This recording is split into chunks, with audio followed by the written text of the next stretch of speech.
Thank you అండి. నిజంగా చాలా అంటే చాలా సంతోషంగా ఉంది నాకు ఈరోజు ఇలాంటి సన్మానం అనేది జరగడము.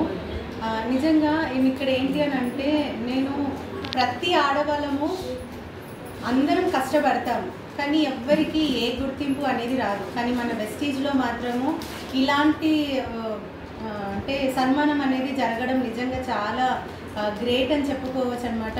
నేను యాజ్ ఎ స్కూల్ టీచర్ లాగా పని చేస్తున్నప్పుడు ఏంటి అని అంటే, మీకు తెలిసిందే, ఒక ప్రైవేట్ స్కూల్లో టీచర్ చాలా తక్కువ శాలరీకి పని చేస్తుంది.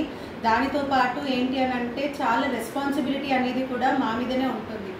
పిల్లలు స్కూల్కి రాకపోయినా పిల్లల్ని మొత్తం కేరింగ్ అనేది టీచర్ మీదనే ఉంటుందన్నమాట. ఏదైనా కల్చరల్ యాక్టివిటీస్ నేర్పించాలి అన్నా కూడా పిల్లలకి ఒక టీచరే డ్యాన్స్ ప్రోగ్రామ్సే కానీ సింగింగ్ కాంపిటీషన్స్ ఏదైనా వాళ్ళకి ఏ కాంపిటీషన్లో పార్టిసిపేట్ చేయాలి అని అన్నా టీచర్ హస్తం అనేది ఖచ్చితంగా ఉంటుంది.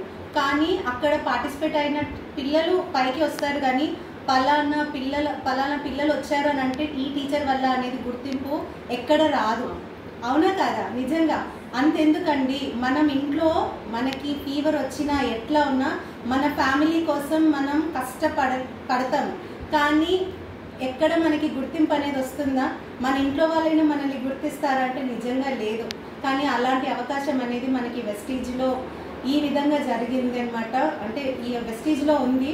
సో నిజంగా దీనికి నేను చాలా హ్యాపీగా ఫీల్ అవుతున్నాను, చాలా సంతోషంగా ఉంది. నన్ను ఈరోజు ఈ విధంగా సత్కరించడం అనేది ఏంటో అంటే, ఒక గొప్ప వ్యక్తులకి సన్మానం జరుగుతుంది చూడు, ఎంతో సాధించేశాను అన్న ఫీలింగ్ నాకు వస్తుంది. ఇది నా మొదటి మెట్టేనండి. సో ఇది నేను ఇంకా ఇలాగే దినదిన అభివృద్ధి అవుతూ అంటే ఇంకా పిన్స్ బ్రేక్ అవుతూ ఇలాగే ముందుకెళ్ళి త్వరలో కార్ కూడా తీసుకోవాలి.